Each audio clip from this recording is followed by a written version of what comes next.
Narratives, perhaps one of the most powerful factors in American politics today. Narratives are powerful because they give a direction for the parties to move in. The narratives are designed to rile up the base, virtue signal your superiority, raise money for the party, or demonize your opponents. Black Lives Matter is the perfect example of this. Now you'll have to excuse my very white nasally drone for the rest of this video, that I'm sure will trigger some loser out there with what I'm about to say here, but Black Lives Matter is built on a lie. Even the name itself is classic propaganda, designed to fool dumb people into supporting it on the name alone. Antifa is guilty of this as well. It's Antifa. Get it? Anti-fascist. Meaning we're the ones against fascism in America. We're the good guys. We're the ones punching Nazis. So how could we possibly be the bad guys in this scenario?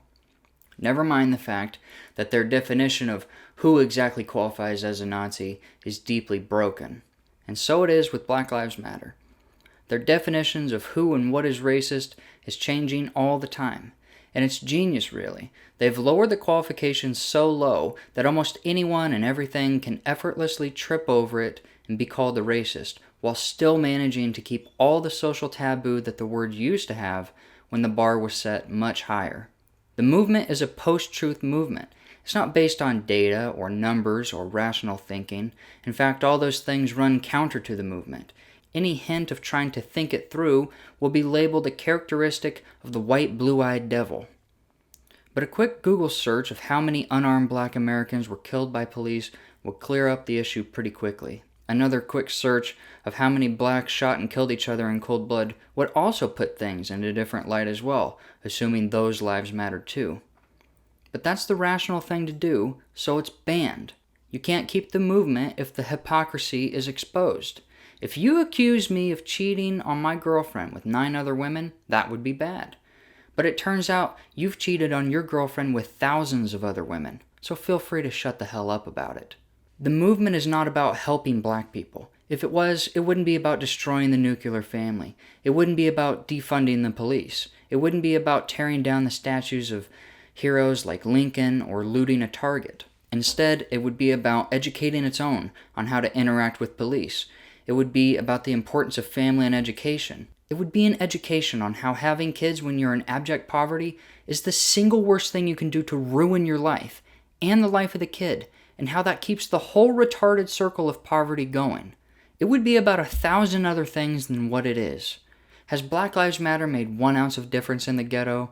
Has violence went down? Have shootings went down? Have literacy rates went up? Have graduation rates went up? Has unemployment went down?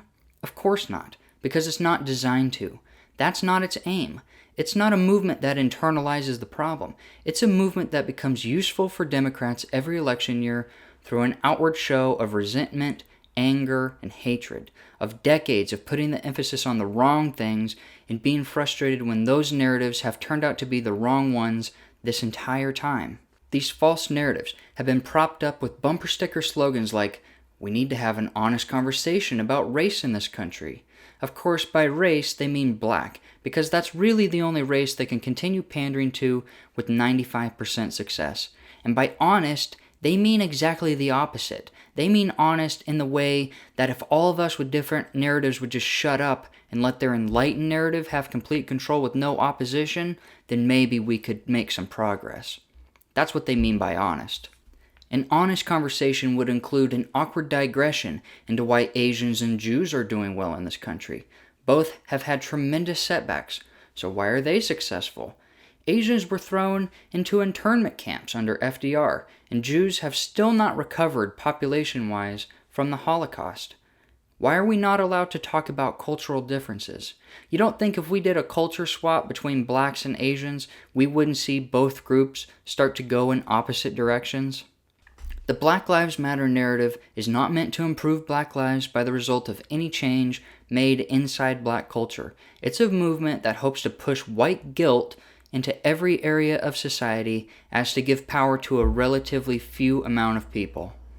To quote Shelby Steele on the topic of white guilt, "Now I know it to be something very specific, the vacuum of moral authority that comes from simply knowing that one's race is associated with racism.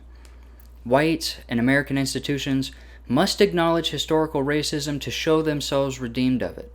But once they acknowledge it, they lose moral authority on everything having to do with race, equality, social justice, poverty, and so on. They step into a void of vulnerability. The authority they lose transfers to the victims of historical racism and becomes their great power in society. This is why white guilt is quite literally the same thing as black power. The most striking irony of the age of white guilt is that racism suddenly became valuable to the people who had suffered it. Racism in the age of racism had only brought about every variety of inhuman treatment, which is why the King generation felt that extinguishing it would bring equality. But in the age of white guilt, racism was also the evidence of white wrongdoing, and therefore evidence of whites' obligations to blacks. King had argued that whites were obligated to morality and democratic principles. But white guilt meant that they were obligated to black people because they needed the moral authority that only black people could bestow. Only the people themselves, meaning of course the black leadership, could vet the white moral redemption, the white deliverance from racism.